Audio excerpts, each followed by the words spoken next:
Right, Money Minus, buddy. We're weekend time. You beauty. And mate, what a treat we have got. Now, let's set the scene. JD and I had a bloody, I would class it as one of the great honours during our Money of Mine tenure, because this bloke, I don't think has ever done a podcast, would never have considered it. Very softly spoken bloke, very humble bloke, but I'll tell you what, is probably the biggest legend in the equity research industry around the street here, wouldn't you say? It was a privilege that we got him on the show, and I didn't actually have high hopes for it. I didn't think we'd ever get him on the show. So it was, like I said, a real privilege to be able to get John Macdonald on the show to chat with us about his experience, his years, his decades in the industry and equity research, like you say, and just learn from the experience that he's had following these companies that we speak about on a daily basis for that amount of time. I remember when I first started the potty, you'd like talking to the Precision lads and all that, they'd always say, right, the latest Johnny Mac note. It was always like when a Johnny Mac note come out, it bloody meant something. And Johnny Mac, he really carved a reputation for going against the grain. He stuck to his guns and what he actually thought. So, I mean, oftentimes we read broker research and, you know, we always think, okay, are they saying this because the incentives of the firm they work at are to say this, or do they actually think this?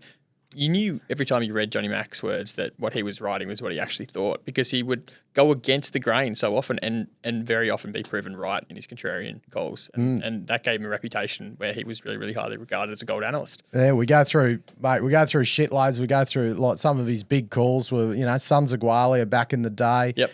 Dacian. Yep. Dacian, yep. And even on the other end, slapping a buy on Perseus when the whole street was bloody totally against them. You look at what that company's done now. Picked up Ramelius early. Spoke about WAF, Red.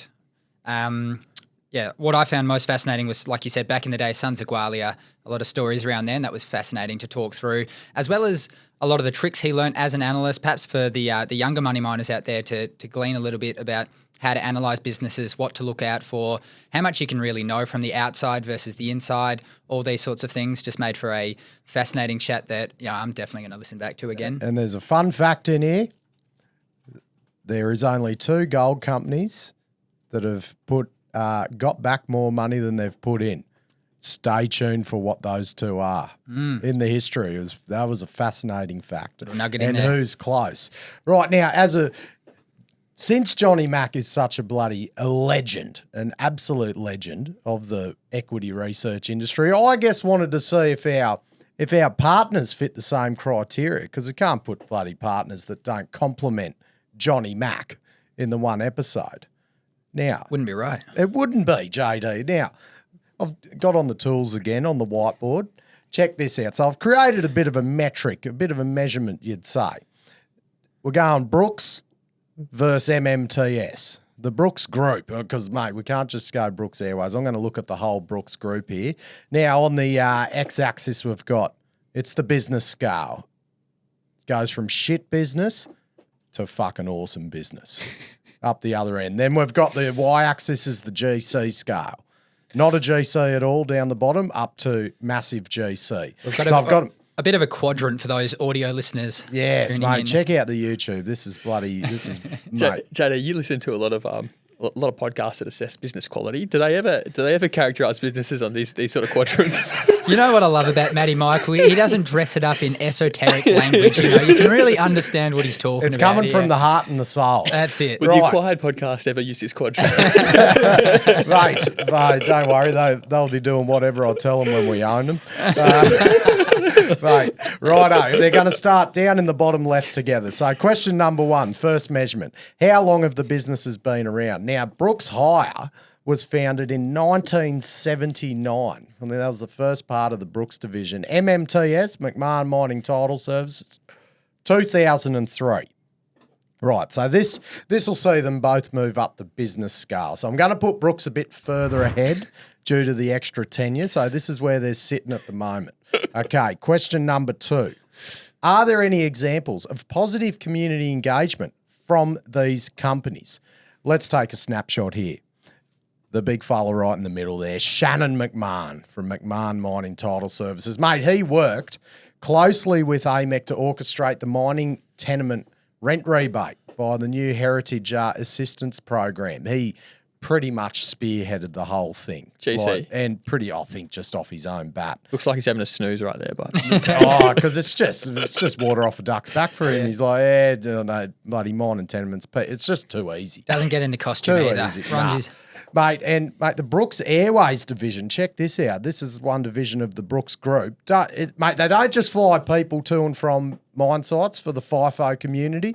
They also run Medivac planes for emergencies. And they've even got a dedicated ICU ambulance. So, mate, this has lifted, both these things have lifted both companies on the GC scale and the business scale. The Brooks... I'm judging that the Brooks Airways life-saving part of the business sees them rip ahead a little bit of MMTS. So, right, here's the updated scorecard. It's like a bloody horse race, this. It's brilliant. Mate, question number 3. How important are these businesses to their relative industries? oh, yep. Well, that's a tough one. Now, the Brooks Group, bloody, mate, don't they just do everything? Mate, Brooks Hire, Brooks Equipment, Brooks Airways, mate, big yellow gear that can just dig and haul anything. Cranes, lights, dongers, shitters, mate. Then the planes, it's like Bunnings on steroids. I haven't even scratched the surface of the complete Brooks offering. If you need to move stuff, use Brooks. Mate, if you need to move a turd out of your body into a Brooks shitty, you can do, mate. You can move anything. And, geez, haven't turds been getting a good bloody run this week? Yeah, mate. Check out yesterday's thumbnail if you want to vomit. Mate, but the Brooks Group, they've got competitors, like the whole hiring and everything. It's a bloody big industry. But MMTS, mate, holy snap and duck shit, aren't they vital to the mining tenement management industry? Like, mate, I'm not even sure. I don't even know if they've got competitors. They probably do, but I've never heard of them. And money miners, you don't even have to go looking for them. Like, anything mining tenement related, MMTS, I would say, are the DSI of mining tenements. They'll find them, they'll secure them, they'll renew them, and they will keep them safe from any bastard trying to steal them from you. Mate, they are the shop to go to for tenements. Now, this sees MMTS actually catch up to Brooks on the business scale. And you look at how important they both are. This puts them right at the end of the fucking awesome business scale. So that's right. Last question. How are they going to come home here, boys? Who runs the company? Well, Brooks Airways is spearheaded by this fella. Oh, no, shit, that's wrong one. That's Omar Barber. Wrong airline bloke. Now, here he is. Stewie Brooks. Now, mate, if you're flying an airplane, you want the owner's name on the tail. And that's what you get with Brooks. Stewie's heart and soul, mate, it has gone into these King Airs and Learjets, mate. If the surname's on the tail, they've triple checked over fucking everything on that plane. And to my knowledge, I don't know Mr. Qantas or Mr. Virgin. No. If I'm on a Brooks flight, I feel safe. 100%. Yeah, because no one wants someone to be like, I died on a Brooks. They'll be like, I don't know who checked it. I don't know. Like, just no accountability. Mate, MMTS, look, it's the family business of Shannon McMahon, but it doesn't stop there. You've got Eva Morell running the show as managing director, and then you also got Helen Arcus also spearheading the business as a co-owner, along with Shannon. So you get the family name, but in total, you don't get one, you get 3 absolute GCs running MMTS. So, mate, this sees MMTS get an even bigger lift on the GC scale due to just this bulk GC factor running MMTS, mate. They end up, both businesses are in the top right corner. I can't bloody split them. It's a dead heat. Have a look at it. I had to split them a little bit so you could see because it didn't look good. So, mate, if any companies out there think they're in the top right of the business awesomeness and GC chart, get in touch, because we only deal with companies like MMTS and Brooks that are outperformers. Simple as that. Unbelievable, mate. Well said, Matty. Thank you, Brooks and MMTS. Speaking of outperformers, mate, the biggest outperformer in equity research in, I would say, history, Johnny Mac, is coming to you on Money of Mine right now. Here we go. Johnny Mac, welcome, mate. I'd assume first ever podcast. I think so. It might be the last too. We're going to make it a worthwhile experience for you, mate. Really appreciate it. How's semi-retirement going? You don't miss writing bloody analyst reports every bloody day? I do not miss writing reports. That's one benefit of sitting out of the office for a while. So when you start writing reports and you care about what you are writing, then all the baggage builds up. So analysts generally have a limited lifespan where they'll be useful, and then they'll start getting scared. And I don't say I get scared, but it's always hard to keep going back and reliving all the stuff you've got built up as far as the recommendations go, and starting from scratch is always good. So if you go from one office to another, you start from scratch again, and you got a clean slate. It feels good as an analyst, and then it all start building up again.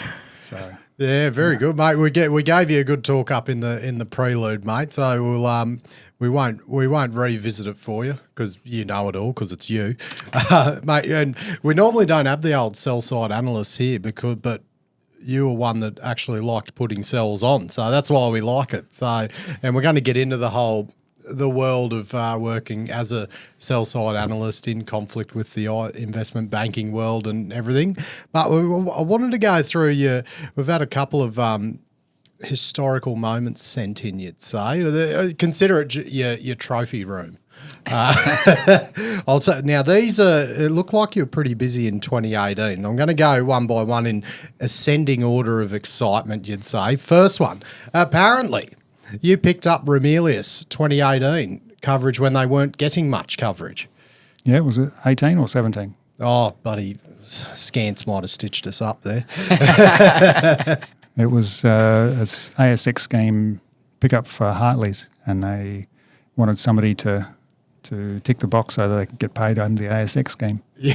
So, really? Yeah, came in and that was my first job for Hartley's, I think, and started there late 2016. Yeah, wow. So what did, I guess, Ramelius look like back then? Not just ticking along, not much coverage like they do now? Yeah, nobody was covering it. The gold sector was a lot lighter than it is now. They had its success, so that it passed on from the money making exercise down out of Kalgoorlie.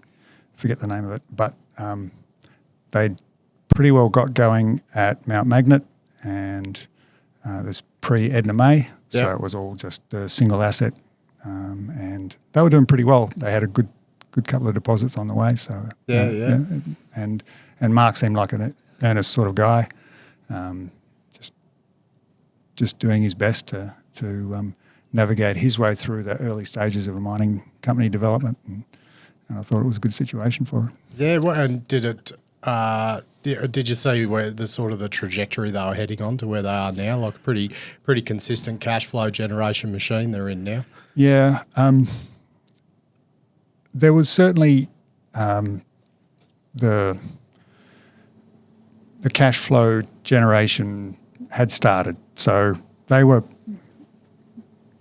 making money, and it was strange at the time. There wasn't that many gold companies making money, and to do it from over across different projects meant something, because it meant that they knew how to design a mine and make money to it. And it wasn't a common result in the gold sector, not over the past 30 years. So yeah, it was an interesting little startup. And what about and we've seen what Perseus is up to these days? Another bloody generating a lot of cash. That was another one you slapped a buy on when apparently the street was a bit opposite. Yeah, it took a while. Like, it covered Perseus and was initially a bit cautious about it. Everybody was, because they'd been through a really tough 2013 to 2015. Yeah. They hadn't got Edikan right in Ghana, and they'd also taken a hit on a resource, it's a Singui. So everybody was down on them, and Jeff Quartermain was still he was involved through all that process. So everybody thought, well, why would you buy this thing? They've got the management's done all the wrong things. And anyway, it took a while to get comfortable with it. But once you saw that they were actually ahead of the game at Edikan and starting to make money there, and then went to site, I don't know, in 2017 or 2018, and you could see that they had a good team together. So there was the build team at Sisingwe, they were very good at and cash generation underlying that. So they were spending money at Edikan, but at the same time, at Sisingwe, but at the same time they were funding it partly through Edikan, and they were moving forward balance sheet wise. And that proved to be the case through the build at Yaouré as well. So in a way they were making money, but it was masked by the money that they were spending on the build. So it wasn't easily picked up, and everybody had just written them off.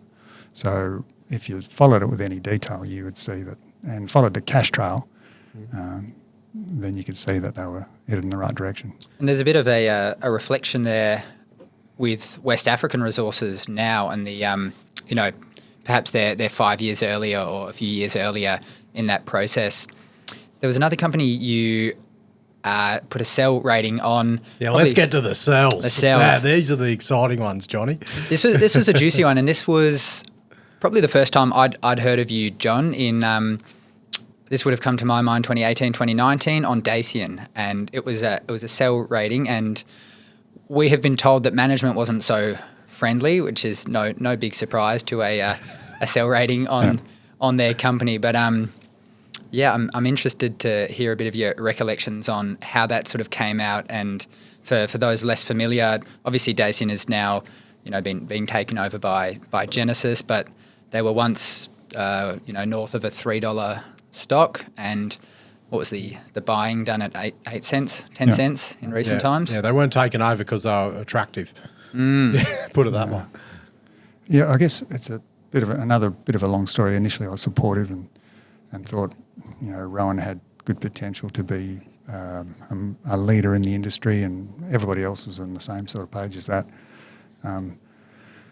But after a while, I think I went into one meeting in his office, and I knew a little bit about the Mount Morgan's deposit from the days when Dominion Mining had it and they mined it, and it was serviceable deposit for them. It was one of their better ones, but I knew the basic structure of it, and what Rowan was saying about what he wanted to do at Westralia just didn't gel with what I thought about the deposit.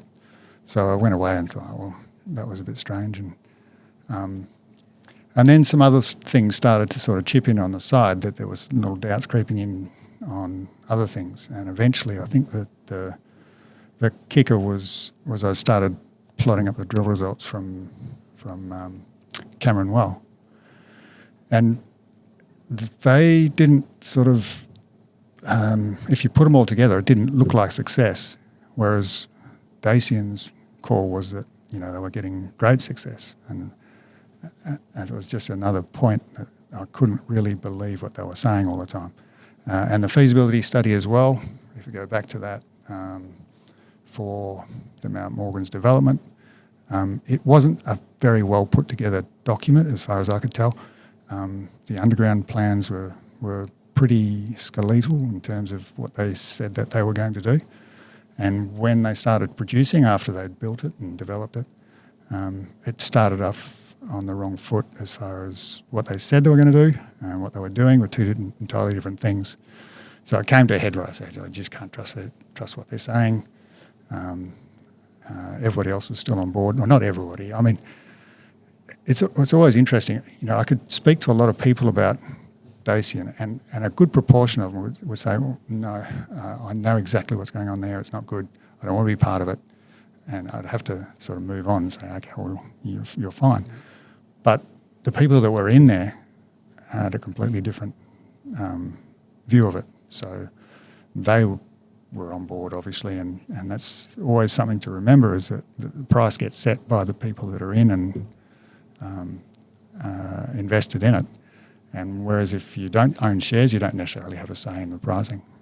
And what with the geology, when you plotted up the drill holes, was it just not drilled dense enough, or it was the grade was smearing, or what? You're talking about Cameron Well? For West Australia. West Australia?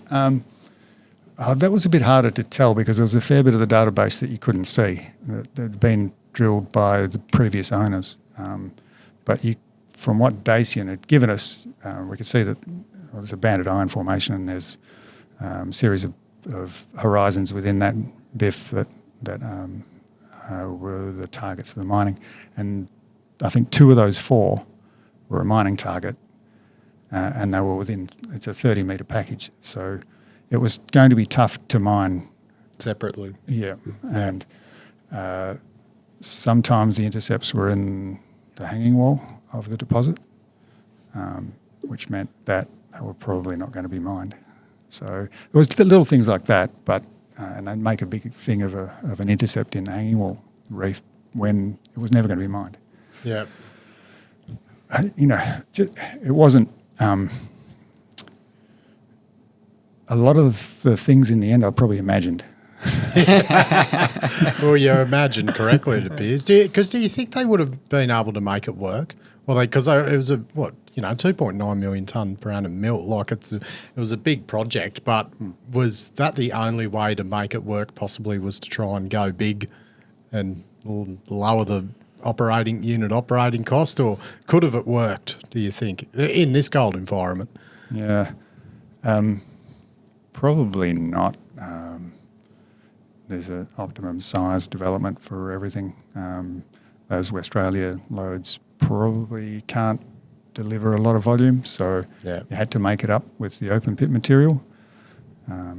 If the open pit had been a bit better as well, that would have, if they'd have got through that quicker. Yeah, well, all bodies have a natural mining rate, don't they? Like you can't just get a 50% increase. Like it's just got a natural rate that they will come out usually.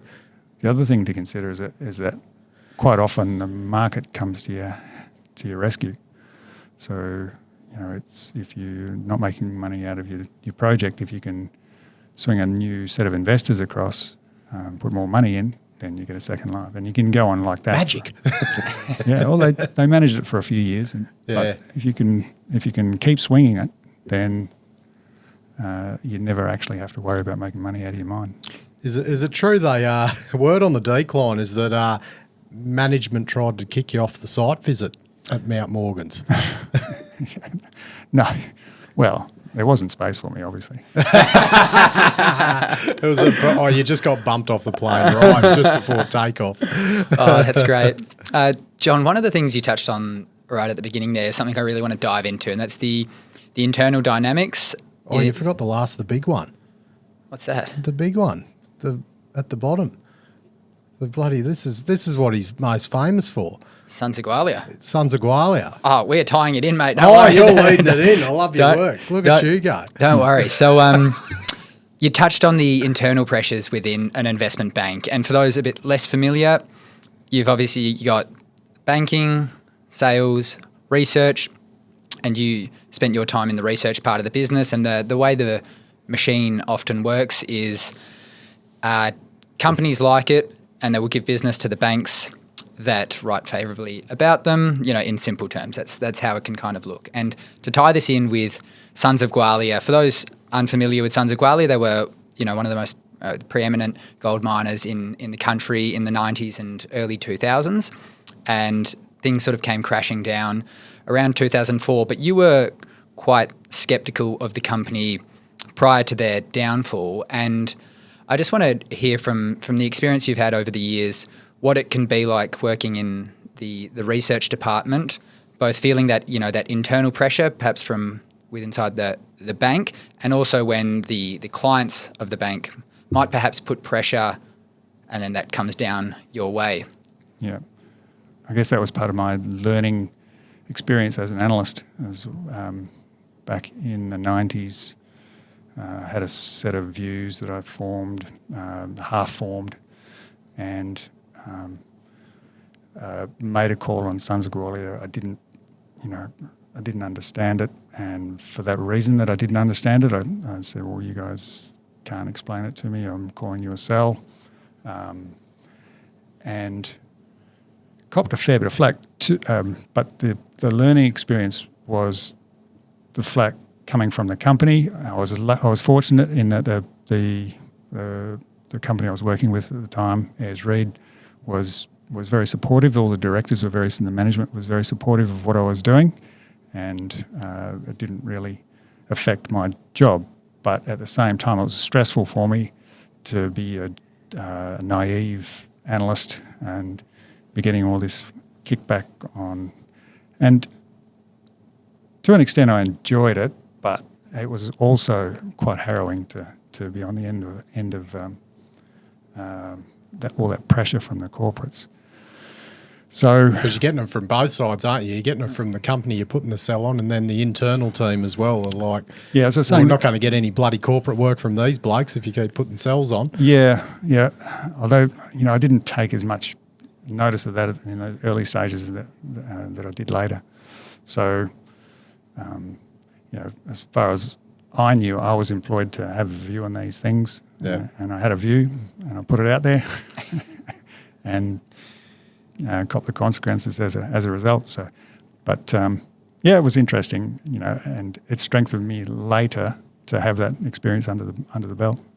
So, what was hard to understand about Sons of Gwalia before it was understood?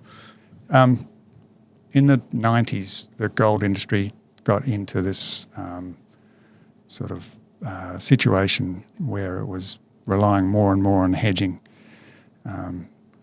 So the volumes of hedging were way and above what they are today. There was a different economic environment. Interest rates were a lot higher, and so you could make the contango was pretty lucrative if you sold gold and invested the money, and you're making 7 or 8 to 10%. And paying the gold back later. So like a forward, not a hedge, but like a forward. It's a forward selling. It's a carry trade. So if you make the income from the contango, and you make the capital gain from gold going down, then you're killing it basically. And the gold industry sort of joined in. I think it was a carry trade broadly around the world in that you sell gold, buy it back later, and you've invested the money in the meantime. So it was, and it went on for a number of years. It wasn't just 2 or 3 years. It went on, and I sort of thought, well, this is all too good to be true, because companies, Sons of Gwalia wasn't on its own. It was probably a more extreme case than some of the others, but it was common for the gold price was $200 an ounce, and gold companies are reporting sales at $700 an ounce. And most analysts would say, okay, well, they say they're getting $700 an ounce. I'll just put that in my model. It struck me that it was too good to be true. So I'm sort of thinking, well, what's the downside? Where's the risk being taken here? And tried to figure all that out. And it was pretty hard to figure out. And I still have some questions about what was actually happening. But it turned out to be too good to be true, as most things are if you pick it up early enough. Yeah, they should have. God, imagine if they focused on the tantalum mines, namely Wodgina and Greenbushes, and held on to them. Isn't that phenomenal? They all come out of that. Yeah, well, it wasn't just the gold side of it. So the thinking on the gold side also infected the currency. So there was also currency hedging going on. That was also quite damaging in the end.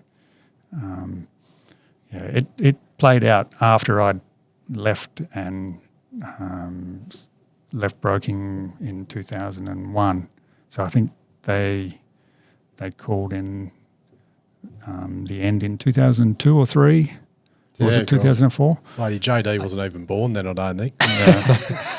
I think it was 04. We pulled up a 2003 slide deck from Sons of Gwalia this morning, and it was fascinating. And exactly what you spoke to, the positions there and the scale of them was enormous. There were half years with negative operating cash flows or marginal, in the tens of millions, versus foreign exchange positions in the, hundreds and hundreds and hundreds of millions of dollars. US dollars as well. So it didn't really match up proportionally. And I think eventually when they came crashing down, they had, sold equivalent of 3+ million ounces, and their reserves were 3+ million ounces. So the scale of the whole thing was a lot to take in. And what you're saying is right about the Greenbushes. They had Greenbush, 100% of it. If they'd have held onto it, they would have been right. Or if in perfect foresight, everything would have got financed through, and we would have forgotten about the gold and the hedging and just concentrated on the lithium. But back then, lithium was still not thought of. It was a tantalum mine. Yeah, exactly. The tantalum had trouble with the miniaturization and the capacitors and so on. So what was the final end to Sons of Gwalia? For those that don't know, they just literally forward sold that much and they couldn't produce it. I haven't studied what exactly happened in the end.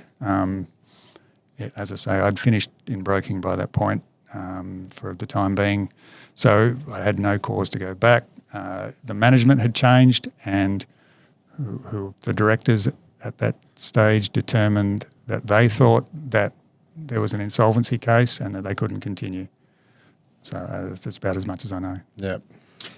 You spoke about, other analysts putting different numbers in the models. Do you think that sort of comes down to not doing the work, or perhaps the incentive structures around the industry? Or why do you think, so few analysts questioned, like you said, not just Sons of Gwalia, but so many of these companies, even though, when you take a step back and look,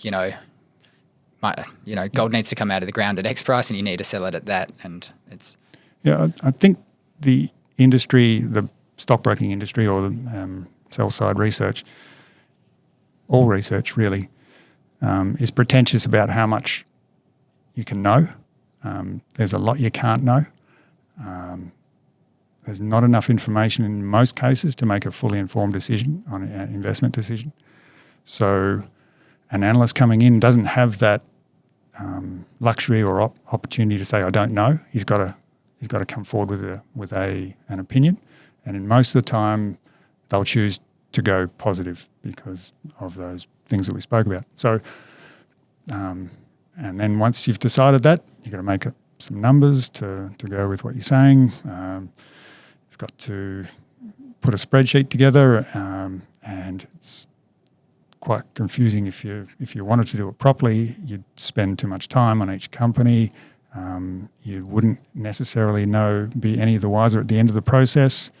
So it's most cases it's just too hard to do the job properly, and we don't have enough money allocated to get the number of analysts you need to really get all the companies covered well. John, I'm interested to tie that into the here and now. We saw not too long ago Liontown had their bank funding pulled from the syndicate that's put forward $760 million. And, these are the groups that are supposed to get a whole lot more data than the equity research analysts. And I'm interested to hear from you whether you think there are, whether that sets a bad precedent within the industry of, sell-side analyst viewing companies and how solid banking commitments are, and any other thoughts you might have in and around what's sort of transpired there in the last couple of months. Yeah, I'm not from the banking side, so I can't really comment on too much detail. Always thought as an equity side analyst that there's a lot of participants in equity markets that think that if a bank gives it the thumbs up, then it's good to go. That the due diligence has been done, and you can set and forget and believe the story as the company tells it. But I never thought that. I always thought you had to make your own opinion. You can't just go with the banks. And I think there's pressures from time to time within banks to do certain deals and not do deals, and it's not always sound economic reasons. There's other things that come into play. And perhaps they think the other banks have done their work as well, so they all get confirmation bias all around. Yeah, it's a competitive industry, so yeah, if you're shopping around for banks. Was there any jobs throughout your whole career where you could be an analyst and be purely independent?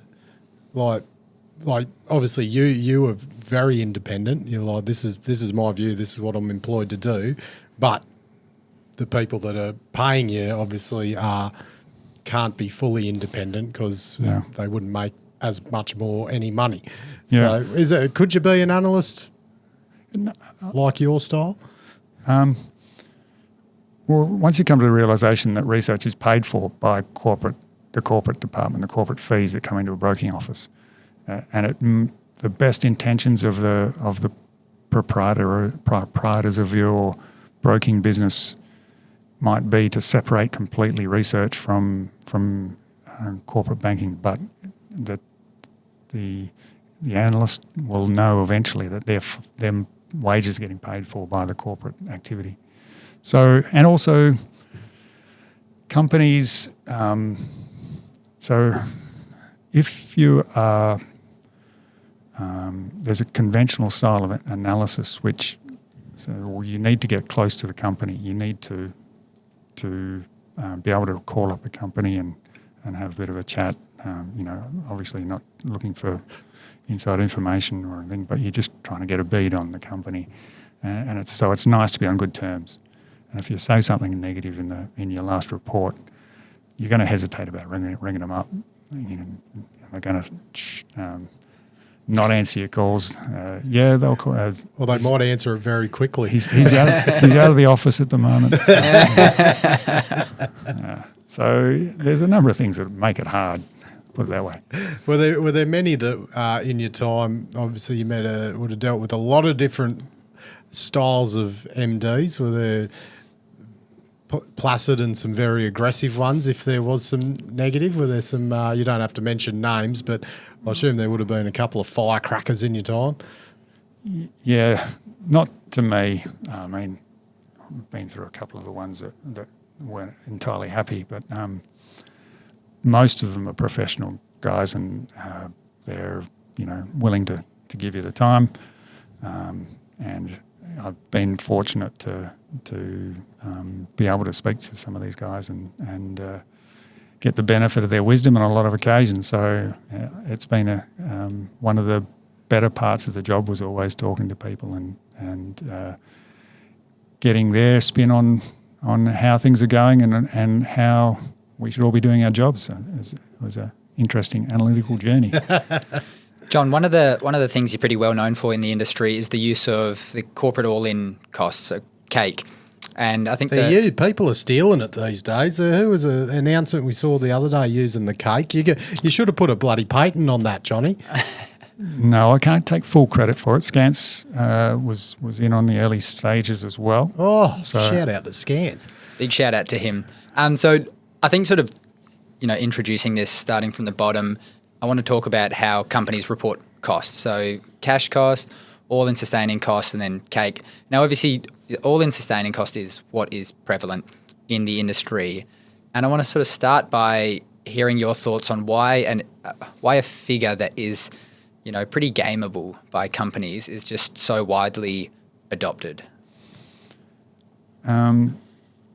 Because they all use it, I suppose, and it also gets watched by. It's the main cost measure that we notice when the quarterlies come out. So if you're in the absence of other cost information given by the company, what are you going to use? And the World Gold Council put it together, so that's just a collection of gold companies. But it's just the only cost information that we get some of the time. So it's obvious why companies don't use CAIC, but why do you think more analysts haven't picked up and used this? Because like you said, you use it, Scans uses it, but it seems like a pretty great metric to see, hang on, there's a big difference between what these companies are reporting and the cash that is actually changing in their bank accounts every quarter or half year. And it sort of strikes me sometimes as a bit puzzling as to why analysts aren't using it more often. Maybe they are and they're just not publishing about it. I'm not sure. Not all companies cite it, so there's nothing to benchmark it against when the reports come out. you have to do a little bit of maths to figure it out. You can't just pluck it off the company reports. So that makes it a bit harder. There's a couple of companies that put it out, which is good. But, I was happy enough to just use it for my own purposes. I'm not expecting the industry to take it up and embrace it. There is, that obviously has its own drawbacks. Companies shouldn't be penalised for spending capital, and capital gets included in CAIC. But it is one tool that I think is very useful, and it has certainly helped me understand the industry a lot more when I started looking through it and looking at all companies. Gold's sort of unique because they're all selling the same product. There's no marketing difference between gold companies. You can, if you use that, then CAIC is the one measure that treats them all equally. So I'll put the formula up here that we've got a hold of. Average gold price, miners, change in net cash and bullion, miners cash from equity plus CapEx new production centre plus dividends divided by the gold price. So when you say CapEx new production centre, that is any growth CapEx on your existing site, a future site, or just in that site that they're mining. Well, the way I did it was any non-producing asset. So if you spend money on, if you're building Rhori, or if you're building CAIC for West Africa, then you take that money out.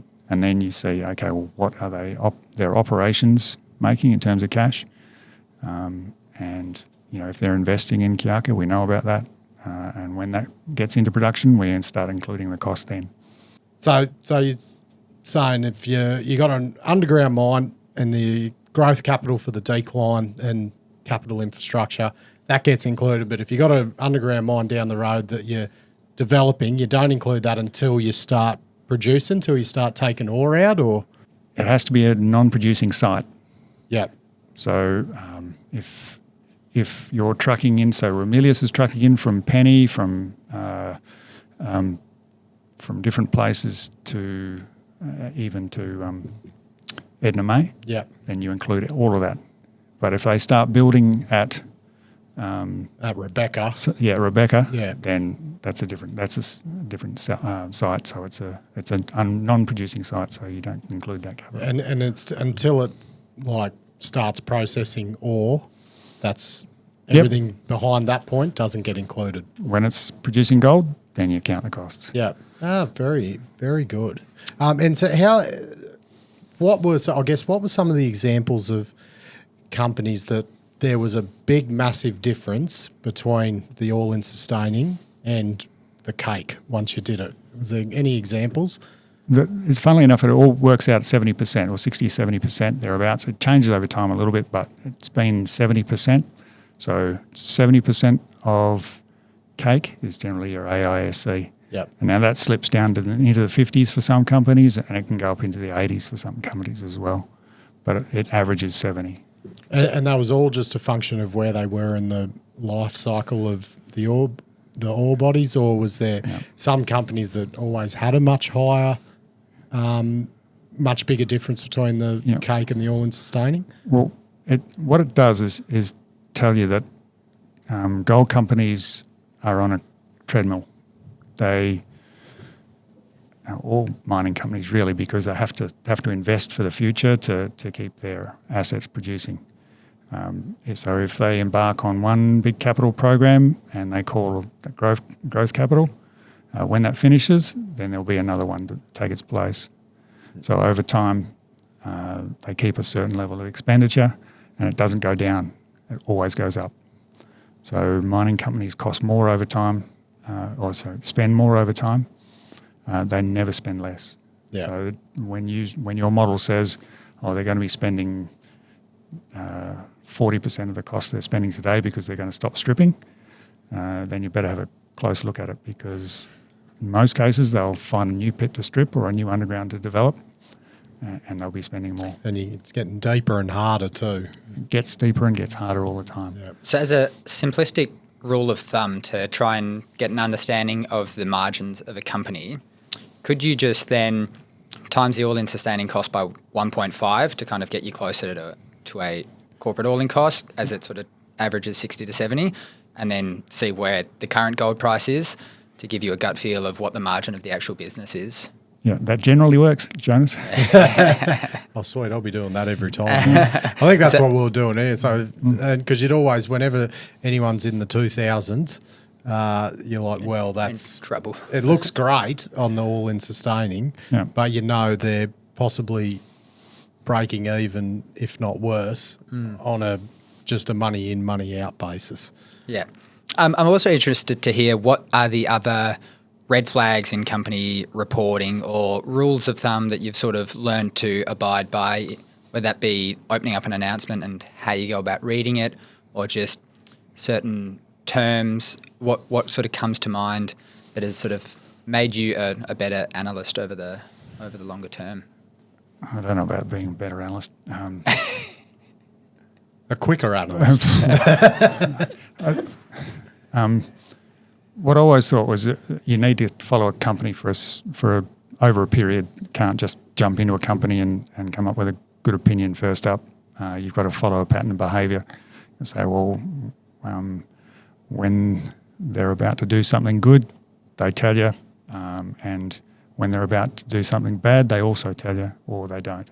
And if you know that from previous behaviour, and you come across the same situation, you think they haven't told us about this. This is going to happen, or if there was something bad happening, they tell us.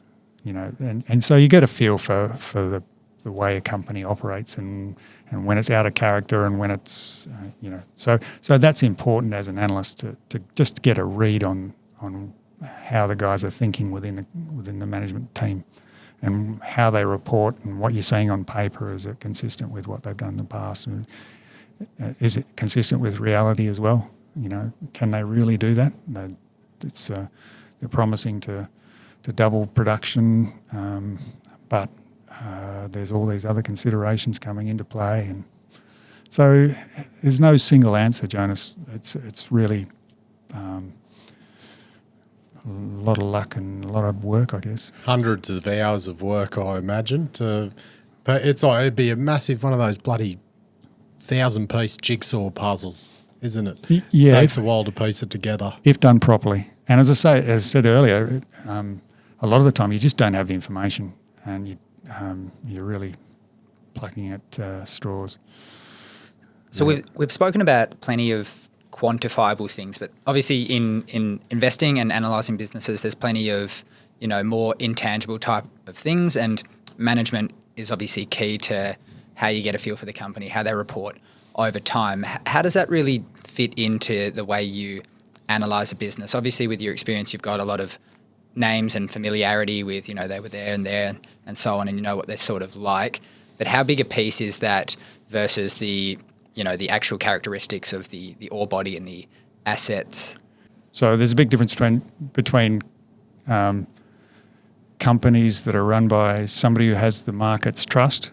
When I say the market, I mean a certain group of investors, or a substantial group of influential investors, or most of the investors. I don't know, but if you have the trust of the market or the investors, then it's a huge difference between how your assets get valued as opposed to a company that's never made money, and that everybody thinks that they can't manage well, and so I don't know. It can be a company can get managed well for a while and then not be managed well as well. The same guys can have a magnificent run, and you think, oh, these guys are good, and then all of a sudden, for 3 years, everything falls apart, and you think then they're no good. So you get your call wrong because you thought they were good.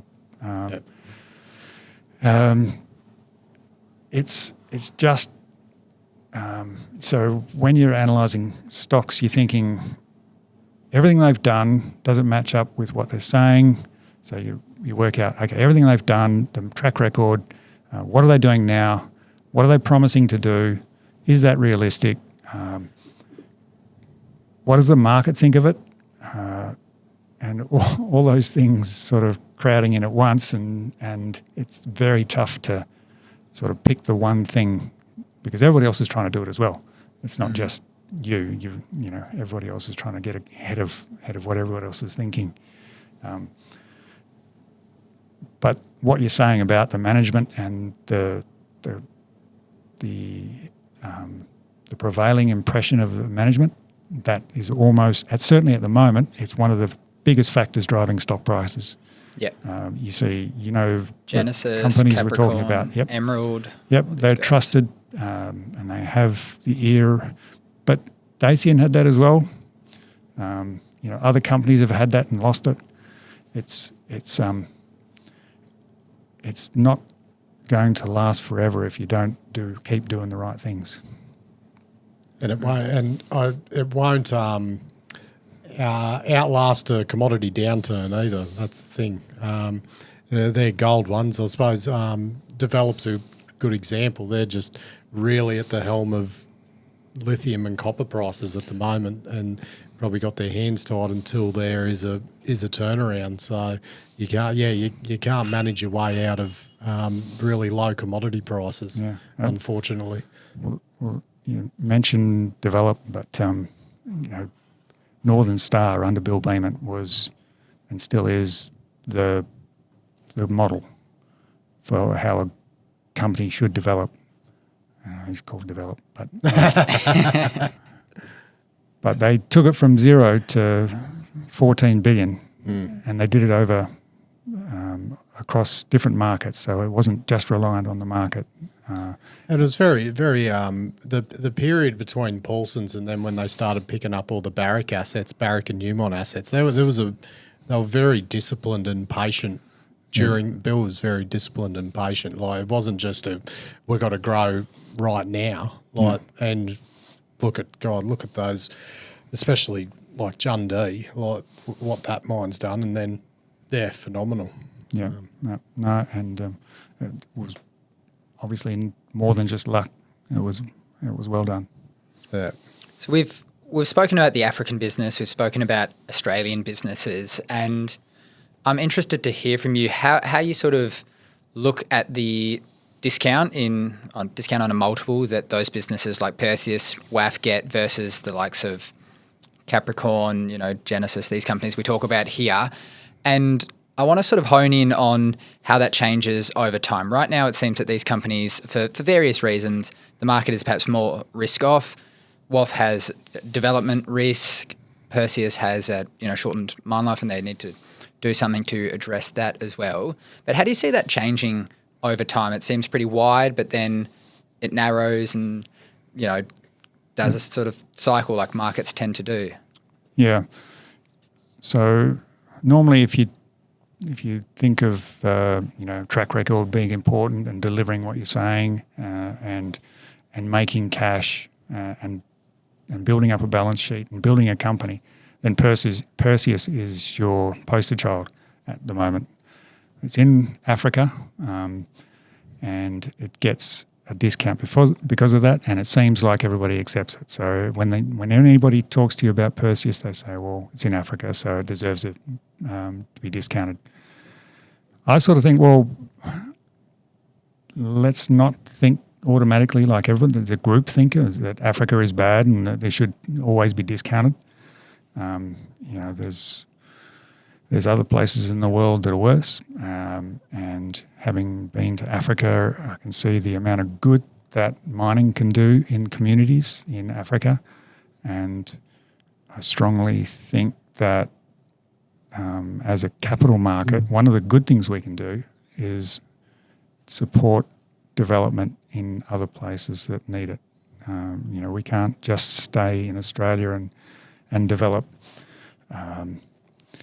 because the infrastructure is good here. We know the regulations here. It's easier. We can talk to the people. We know what's going on. It's out of our comfort zone to go to Africa, and there are places that have been that have not done the right thing by companies trying to develop there. But there are also good places, and Perseus has proved to be a reasonable judge of the places you can invest safely. I know Sudan's tough at the moment, but the conditions upon which Perseus went in there were sound as far as the fiscal settings and the agreements that they had in place. And there will come a time when Sudan will come through for them.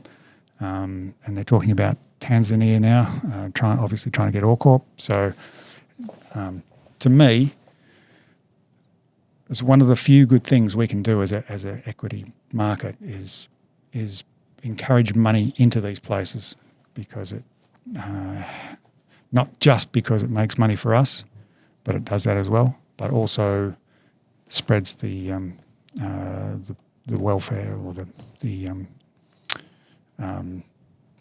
economic activity.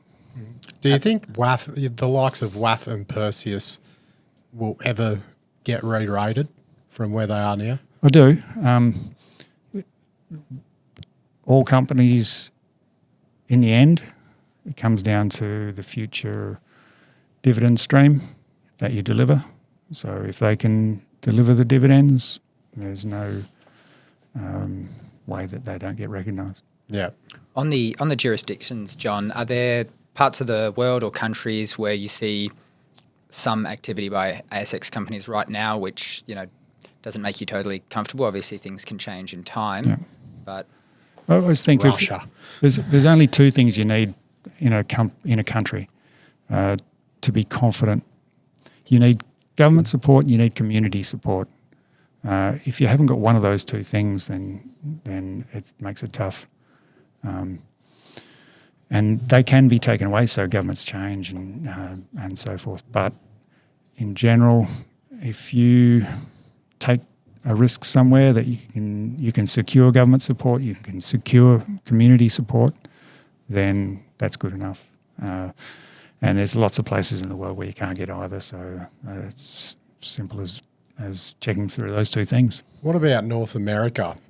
It's different to Africa, but we haven't really seen. Look at Northern Star at Pogo probably just now. Like you looked at, they're just starting to get some runs on the board, some performance. Like such a big culture training exercise to take different mining methods over to America and tell them, oh no, we're doing it this way, you're doing it wrong. Like what could go wrong? Very tough. Do you think Australians are still going to struggle to break into North America? What we've learned, I hope we've learned, is that there are two ways of operating are different. So Australian ways of operating are different to Canadian ways of operating. And it doesn't work for Australians to go and try and impose our way on Canadian assets or projects. So if you're going to a place, then check your ego at the door and do it the way that they do it. And I think that evolution says that now. I'm sure Northern Star will tell you that as well, and they're making inroads at Pogo, as you said. Everybody in Australia seems to understand that now, so hopefully we'll have fewer of those types of experiences where we go over and we try and change things to our way because our way is better. I'd say they'll keep the twin boom jumbo bolting meshing going, but maybe the other stuff might change. But yeah, it could be I looked at Pogo last quarter. It was like, oh, it's actually producing a bit of cash now. It looks. Yep. But yeah, that's one of the Red Lake hasn't hit the mark, and then obviously every other attempt. You look at happened at Sugar Zone. So yeah, kudos to them for getting that going well, I reckon. Mm-hmm. There's a foundational aspect of the valuation that we haven't really spoken about, and that's forecasting commodity prices. And you've got gold in one hand, and the basket of other metals in the other hand due to the financial nature of gold. But do you have sort of any set in stone opinions on how commodity forecasting should be done, or how it should be viewed, or how you've gone about it in your career? Yeah, I sort of dodged this one. Haven't really tried to do it properly and haven't really ever seen a way that it should be done that makes sense. I don't think anyone has. No. Some people, anyone that says they know what the future is wrong anyway. So because no one bloody knows. Yeah, we all use consensus, and certainly for base metals, we use consensus. And if you think about it, well, how does that come about? It doesn't make a whole lot of sense. For gold, it seems to be the way is that brokers use a declining curve, so they'll bring it back down to underneath what it is, the spot price today. They'll leave it elevated for a year or two and then bring it back down. What is it, 2100 US at the moment, or 2030 US at the moment? So they'll leave it there for a year and a half, and then it goes down to, 1700, 1800. Slowly they might adjust that a little bit over time, but it's always a downward curve. But what's been happening is that the gold price has been going up, and so you get the commodity forecast wrong, you get the gold price wrong, but your cash flows aren't that far out because your costs have been going up. Yeah. So you get your price wrong, your cost wrong, but you get the right answer. I just want to put that into what we just spoke about, into the perspective of what we've seen in the last couple of months with nickel and lithium. We saw lithium fly from $500 a ton of spodumene up to 8,000, and then it's come back down just as quick as it flew up. Any surprises in there for you? Well, everything that's happened in lithium's been a surprise from 2010 on. It's been a pretty good journey for Western Australia in the last little while. And hopefully it'll continue to be a good journey. There'll be winners and losers, but it's game on, isn't it? It's been really good. The last year in lithium reminds me of the dot-com bubble. It's crazy. Just like anyone with lithium, it was exactly the same. Now it's just popped. There's no history of such a money being made in a short space of time without a bubble occurring. Yeah, it always does occur, but that didn't really make it easy to make investment decisions.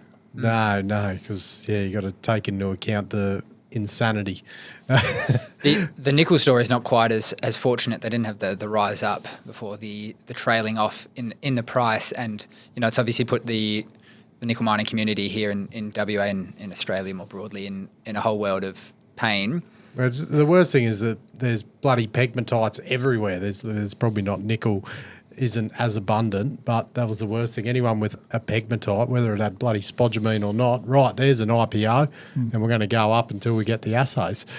It's phenomenal. Yeah, but at the same time, we did have this investment being done in Indonesia, and I'm just interested to hear from you how looking around the world when you're doing this base metals analysis as opposed to the gold analysis, how much you sort of take that into account. And you always hear things about people going to crack the code and technology is going to make all these projects viable, but it really happened, and it really happened in a big way in nickel. Do you have a view on that? I don't know how it's going to turn out. Obviously, as you say, there's been a lot of change to the supply. So we think that nickel will come back, but it's a bit like lithium. You've got to time it. You don't want to be investing in nickel where your time horizon is longer than the company can survive.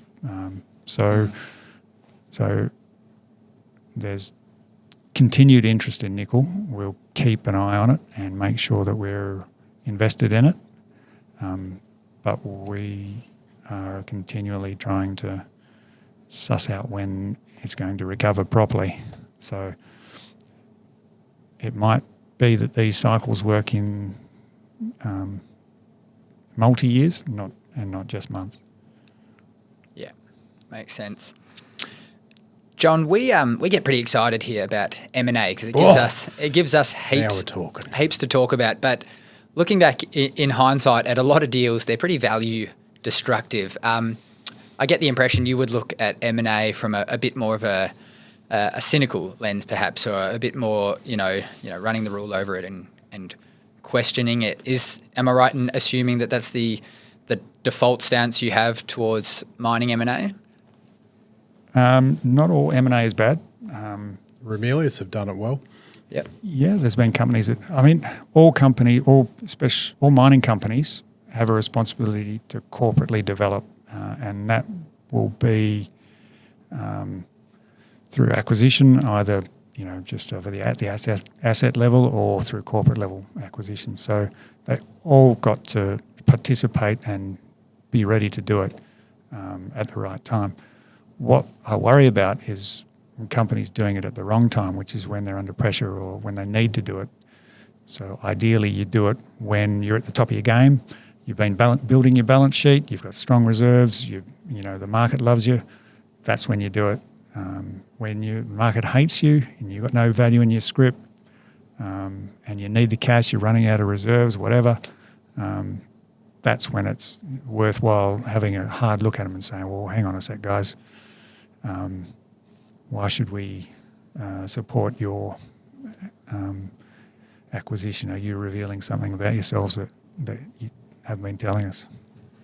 How about Perseus right now? We've spoken, we touched on it before, and we've spoken about it on the show quite a bit. They're obviously trying to buy OreCorp, but their own stock is incredibly cheap. How do you view the trade-off between a company like that? Obviously, there's no long-term future in just buying your own stock back. You still have to address the mining side of things, but given the multiples, it gets to a level where it's compelling, right? Yep. Perseus, I would put it it's at the top of its game and doing acquisitions, which is the right time to do it. Can do it for cash, doesn't have to worry about its script value.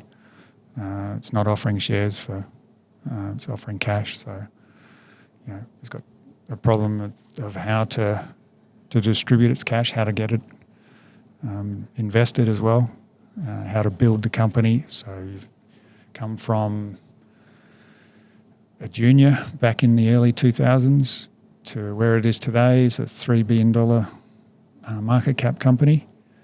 It needs to take the next step to get to a $10 billion company. And that's going to have to be through inorganic growth mostly. It will have to be through inorganic growth. That's right. Yeah. So it will look for opportunities to take advantage of other companies that haven't got the wherewithal to continue, and look at controlling those assets as well.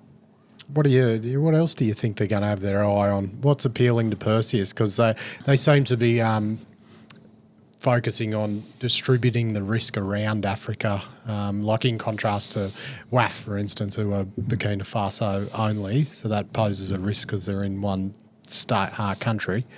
Will they be scouring the rest of the continent, I assume? Yep, they would be scouring the rest of the continent. Whatever I say hopefully will be wrong, because if you're conducting an acquisition program, the last thing you want is for anybody else to know that what you like and what you don't like.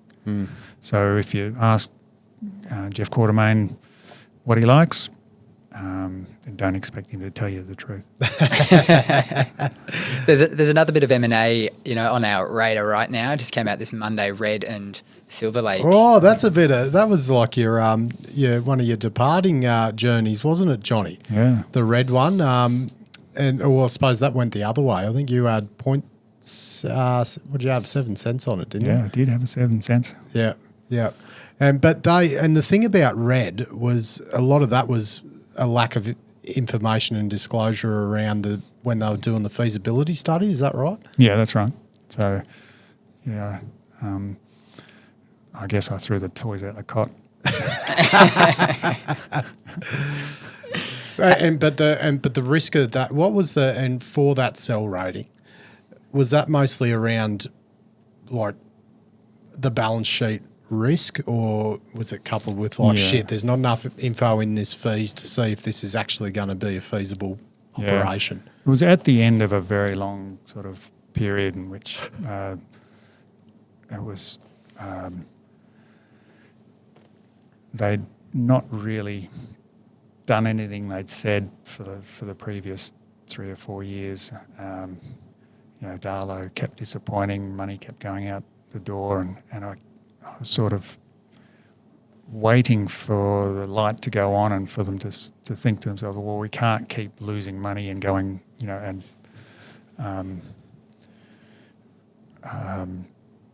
promise or expecting investors to get on board when we can't manage to hold our line on just Darlow and King of the Hills as it was.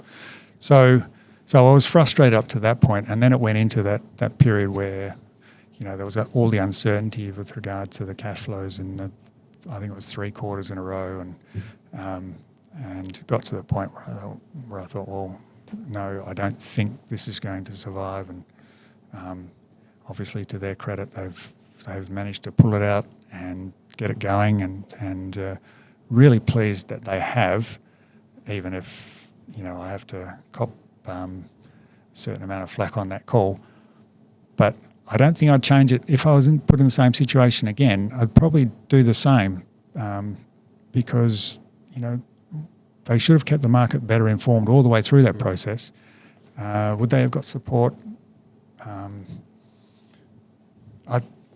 Why wouldn't you get support? So, I have mixed feelings about it, but I'm glad for the industry's sake that Red 5 has got up and going and that it's all worked out okay. And the merger now, do you have thoughts on how it was struck and the sort of, we spoke about the position of strength or weakness that companies do deals from. Both these companies had needs. Yep. It seems a relatively good match given their situations. Have you got thoughts on that? I have. I'm pretty hopeful. I love the way Luke and the Silver Lake team handled themselves all the way through to 2022 almost. Was it 21 when they acquired Sugar Zone? So they obviously they muffed that to a degree. Now, to what degree we're going to find out still. So it's not over that story yet. But it seems at the moment that, if they were going to do that again, they might do it differently or they wouldn't do it at all. I don't know. I'd say the latter. Yeah. But prior to that, Silver Lake is the only company outside of Perseus that has made more out of mining than it's put back in. So they made the $340 million and invested a little bit back into Sugar Zone, so they're still in front. There's no other company in Australian gold that's been able to do that apart from Perseus. Yeah, wow. That's a fun fact. Is anyone's close? Capricorn will almost be in the black, but they're spending on Mount Gibson, so it might go back into the red as far as investment and proceeds out. Ramelius, are they close? Northern Star's close, but not quite there. Ramelius is quite a way down because they've invested a lot. I was talking, when I invest, I also talk about shares issued. So righto. Yeah. Okay, yeah. So if you make a big acquisition, that's an investment. If it's script based or not. Ramelius is quite a way to recover still in terms of capital, but that's okay. I mean, it's not the measure that I look for in terms of investment because all companies have to invest. Yeah. Just don't mind flicking that spreadsheet over, Johnny, if you've still got it, mate. that'd be some great intel. Yeah. No, it's there. It was that and is that something you build up over time, or you can pluck that out from bloody S&P or something pretty easily, or do you sort of have to maintain a thing like that over time? Yeah, you have to get all the data together. So you got to get comfortable with it yourself. Can't use other people's data. Got to be always thought that if you do it yourself, you know that it's right. Beautiful. John, really appreciate your time. That was bloody great. We're not asking for stock tips or anything, mate, so you're safe there. So Really appreciate you making the time, John. I'm sure all the money miners out there listening have, gleaned heaps like I have myself from you and from this conversation. So thanks again for coming on the show. Thanks, Jonas. Thanks, Bloody mate. legend. Thanks, mate. Righto, mate. That was bloody legendary, and we got an hour or so out of him, but far out. They would have only scratched the surface on that bloke's knowledge. He would have forgotten more than we all know. 100%, and that's one to listen back to again because there was just so much in that one, right? Oh, we need to get some spreadsheets off him. I want to get that bloody the historical money in, money out spreadsheet. I've looked inside Johnny Mac's models before, and I drive me crazy. They work for him. They're like the trusty, reliable Land Cruiser. But It should be all hard keyed. To a young bloke like me, mate, I'm like, this is not how I do Excel. It should be all hard keyed, but just don't touch it. Mate, Alrighty, absolute guys. legend. And Johnny, mate, if you are listening to this, we cannot thank you enough for coming along, mate. And we'd Absolutely. love to have you again, mate. Just come keep in touch. Teach me. Well said, Matty. Thanks, Right. Johnny. And a couple of the partners we've got to thank as well. Oh, mate. VRIFY. If only if we had a couple, we wouldn't be making much. We got shitloads. That's bloody great. InvestorHub. Get in touch with Rory there. Rory at InvestorHub. DSI Underground. Oh, SMEC. how good are they? Power and Technology. McMahon Mining Title Services at the top of the show, as well as Brooks, the whole group, as well as KCA Site Services, K-Drill, and Anytime Exploration Services. Oh, mate, love yous all. Hootaroo. Love yous all. Hootaroo. The information contained in this episode of Money of Mine is of general nature only and does not take into account the objectives, financial situation, or needs of any particular person. Before making any investment decision, you should consult with your financial advisor and consider how appropriate the advice is to your objectives, financial situation, and needs.